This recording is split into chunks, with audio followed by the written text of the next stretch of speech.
bohong. Aku hanya memikirkan satu peraturan penting. Kenapa kau lakukan hari ini kalau kau bisa melakukannya besok? Few moments later.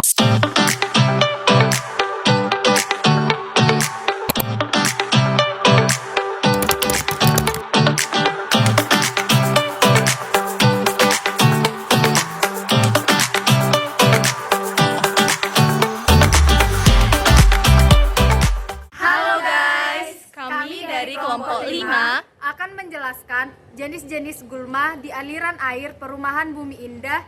Izinkan kami memperkenalkan diri. Perkenalkan, nama saya Gresi Agnes Manurung.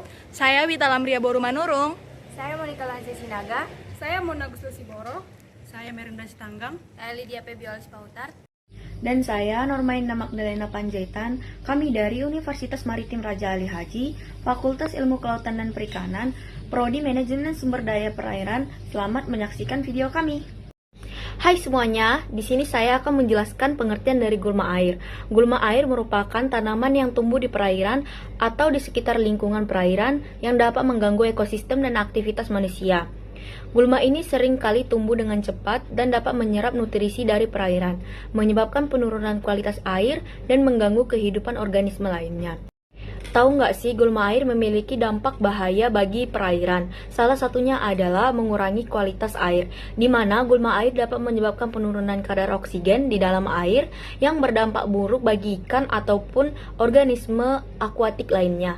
Yang kedua, menyebabkan pembuangan limbah, di mana pertumbuhan gulma yang berlebihan dapat menyumbat saluran air, mempengaruhi irigasi dan menghalangi transportasi air.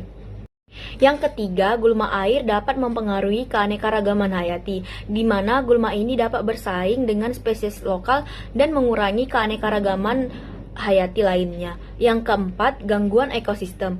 Pertumbuhan gulma yang berlebihan dapat mengubah struktur ekosistem perairan.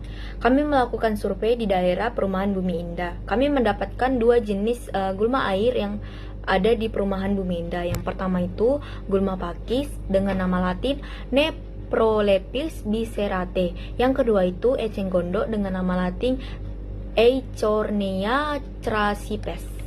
Gulma pakis atau dengan nama latinnya Neprolepis bicerate mengacu pada jenis tanaman pakis yang tumbuh di tempat yang tidak diinginkan, seperti kebun atau lahan pertanian. Meskipun beberapa pakis memiliki nilai estetika atau manfaat tertentu, beberapa jenis pakis juga dapat menjadi gulma yang mengganggu.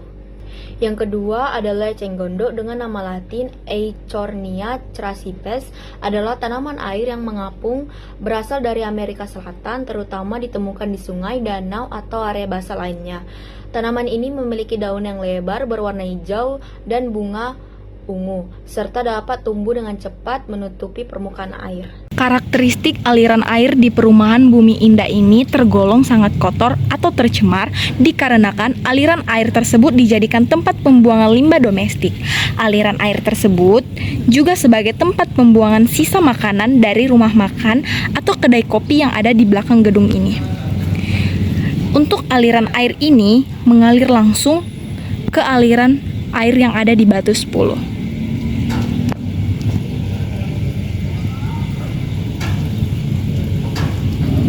Jenis-jenis gulmanya di sini ada eceng gondok. Eceng gondok merupakan tumbuhan air yang biasa dikenal sebagai gulma.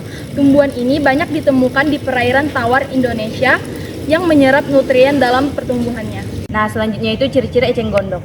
Ciri-ciri eceng gondok itu terdiri dari yang pertama itu memiliki daun yang berbentuk bulat telur, ujungnya tumpul dan hampir bulat, dengan ukuran 7-25 cm dan banyak stomata di permukaan atas daun. Nah, yang kedua itu mempunyai akar serabut yang dapat mengumpulkan lumpur. Yang ketiga itu tumbuh di daerah tropis dan subtropis serta dapat menyesuaikan diri terhadap lingkungan. Yang keempat itu toleran terhadap kadar unsur hara yang rendah di udara, tetapi juga merespon dengan baik terhadap kadar unsur hara yang tinggi.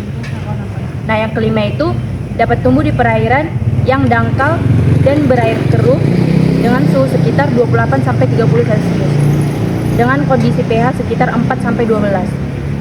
Nah, selanjutnya itu habitat eceng gondok itu berada di daerah tropis dan subtropis, khususnya di perairan yang dangkal dan berair keruh dengan suhu berkisar antara 28 sampai 30 Celcius dan kondisi pH berkisar 4 sampai 12. Fungsi dan pemanfaatan eceng gondok yaitu untuk menurunkan kandungan COD dari limbah cair, meningkatkan dan menormalkan pH, menjernihkan limbah dan mengurangi bau yang tinggi dari limbah cair. Selain itu, eceng gondok juga dapat menyerap senyawa nitrogen dan fosfor dari udara yang tercemar, serta berpotensi digunakan sebagai komponen utama pembersih air limbah dari berbagai industri dan rumah tangga. Baik, selanjutnya, eceng gondok bisa tumbuh subur di perairan atau aliran sungai yang mengandung kandungan limbah organiknya yang berasal dari sampah organik, kompos, atau pupuk pertanian yang sangat larut dan sangat tinggi. Untuk penanggulangan eceng gondok sendiri yaitu menggunakan herbisida, mengangkat eceng gondok tersebut secara langsung dari lingkungan, dan menggunakan predator pemakan eceng gondok seperti ikan koan.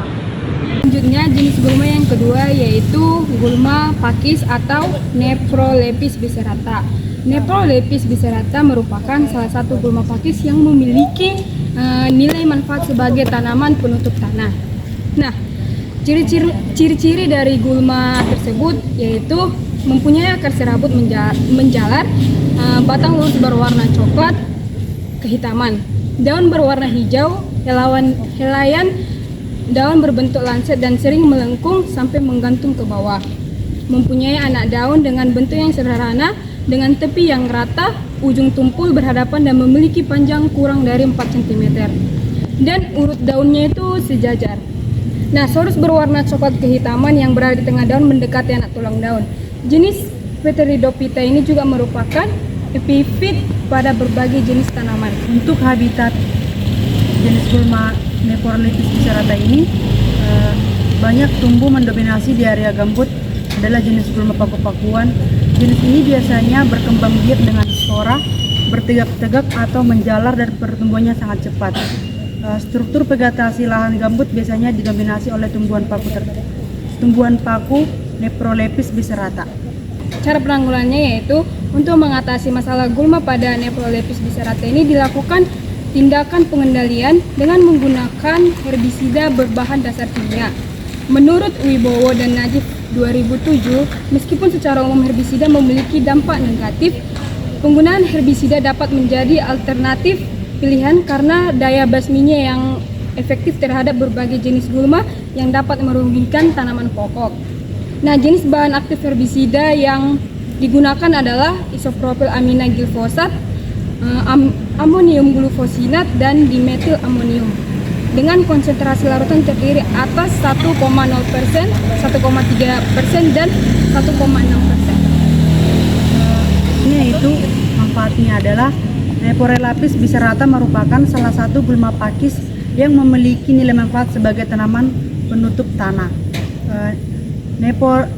Nephrolepis biserata ini memiliki pertumbuhan yang tidak terlalu cepat, tumbuh berupa perdu, dan keberadaannya tidak banyak menimbulkan kerugian atau gangguan sehingga cenderung dipertahankan keberadaannya di kebun kelapa sawit ataupun di perairan.